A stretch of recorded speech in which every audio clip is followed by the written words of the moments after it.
नमस्कार दोस्तों, आपका स्वागत है। आज की ये जो कहानी है दोस्तों, मैंने पहले भी आपके सामने रखी थी, लेकिन कुछ लोग नए जुड़ते हैं और उसमें से ज़्यादातर लोगों ने किसी अपने को खोया होता है, तो वो लोग ऐसे ही कुछ सवाल पूछते हैं। तो मैंने ये सोचा कि कुछ ऐसी पुरानी कहानियों को मैं फिर से नए सिरे से रखता हूँ, ताकि उनको भी बहुत ज़्यादा मदद मिले। एक तो इससे बहुत ज़्यादा ज्ञान मिलता है, और दूसरी बात, इससे हमारा दुख जो है वो भी बहुत हल्का होने के लिए मदद हो सकती है। ये जो कहानी है हमारे ही सब्सक्राइबर परिवार के एक दीदी जी की है।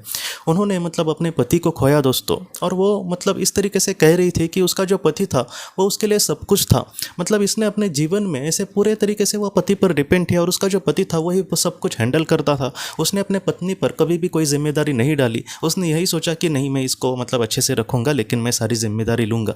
ये एक बोलते हैं ना, जैसे एक माँ अपने बच्चे पर कोई भी बर्डन नहीं डालना चाहती, वो यही सोचती है कि मैं इसको एक अच्छी ज़िंदगी दूंगी।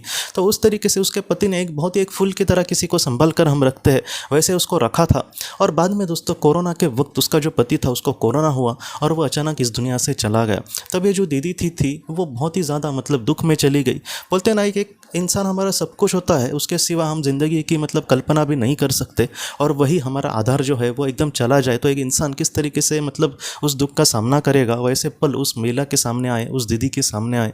और बाद में दोस्तों, वो दीदी जी ये कहती है कि उसने किसी तरीके से अपने जीवन में आगे बढ़ने का फैसला किया। बहुत ज़्यादा मुश्किलें आई, बहुत बार यही लगा कि मैं नहीं कर सकती, लेकिन फिर किसी तरीके से कुछ उसकी चीज़ें थोड़ी सी आसान भी होने लगी। उसको अंदर से भी कुछ ऐसे एक बोलते ना मोरल सपोर्ट ऐसे लगता था कि हाँ, मुझे मिल रहा है, और उसने बहुत ही अच्छे से कहीं ना कहीं आज परिस्थिति का सामना करने की कोशिश कर रही है। और उसके बाद क्या हुआ दोस्तों, भगवान की कृपा से एक अच्छे ऑटोमेटिक राइटर उसको मिले, और उन्होंने उसके पति के संदेश जो है वो उसको बहुत ही अच्छे से दिए।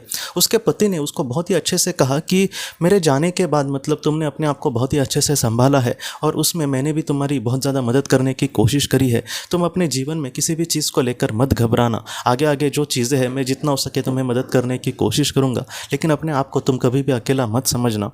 बाद में उसने ये कहा कि तुम अपने जीवन में कहीं ना कहीं हम जिस तरीके से आगे बढ़ रहे थे, अगर हम जिस तरीके से पृथ्वी पर ज़िंदगी जी रहे थे उस तरीके से हम जीते, तो मैं आगे चला जाता, और हो सकता था कि हम थोड़े से काल के लिए बिछड़ जाए।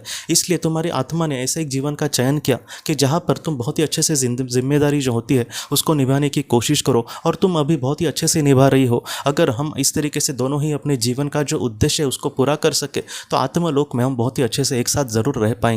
तो इस तरीके से संदेश उसने अपने पत्नी को दिए। तब उसको पता चला कि आखिर उससे बिछड़ने का पीछे का कारण क्या था।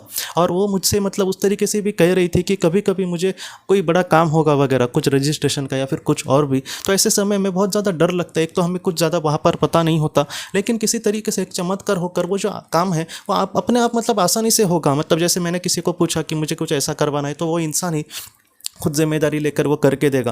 वो अपने लिए कुछ भी नहीं चाहेगा। कि निस्वार्थ भावना वाले उसको ऐसे लोग मिले। तब वो यही कह रही थी कि मेरे जो पति है उसके आत्मा ने ही कहीं ना कहीं मुझे वो बहुत ज़्यादा ब्लेसिंग दे रहा है, वही इन सारे कामों को बहुत ही ज़्यादा आसान बनाने की कोशिश कर रहा है। तो इस तरीके से उस दीदी के सामने सारी चीज़ें आई थी दोस्तों। तो ये जो कहानी है, आपको कहने का एक ही उद्देश्य है कि अगर आपने भी किसी अपने को खोया है और आप अगर उसके लिए बहुत ही ज़्यादा दुखी है, तो ऐसे समय में आप ज़रा भी चिंता मत करना। आपके जो अपने हैं वो हमेशा आपके साथ जुड़े हुए हैं। ऐसा नहीं है कि वो हमेशा अकेले आपसे दूर गए हैं। एक ना एक दिन आप उनके साथ बहुत ही अच्छी ज़िंदगी जी पाओगे, और आपके जो भी सपने हैं वो ज़रूर उनके साथ पूरे होंगे। लेकिन आप अपने आप को कभी भी अकेला मत समझना। आपके जो अपने हैं उनका साथ जो है वो हमेशा आपके साथ रहेगा। आप अगर ध्यान करेंगे, कोई प्रार्थना करेगा, तो उसको बहुत ही और भी अच्छे से अनुभव मिल सकते हैं। तो आप ज़रूर इस तरीके से करना।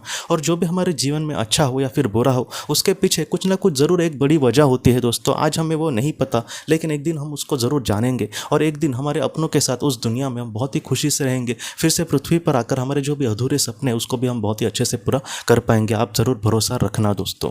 तो दोस्तों, हम अपने अगले वीडियो में मिलते हैं। आप अपने परिवार का ख्याल रखना। आपका बहुत बहुत धन्यवाद।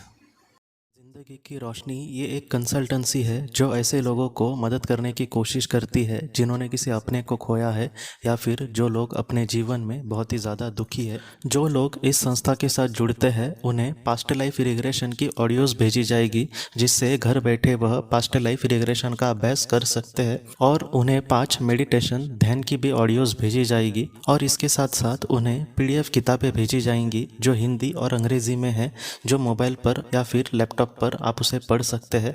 और 10 ऑडियो बुक्स भी आपको भेजी जाएंगी। तो दोस्तों, अगर आप इस संस्था के साथ जुड़ना चाहते हैं तो कृपया इस नंबर पे व्हाट्सएप मैसेज करें। आपका बहुत बहुत धन्यवाद।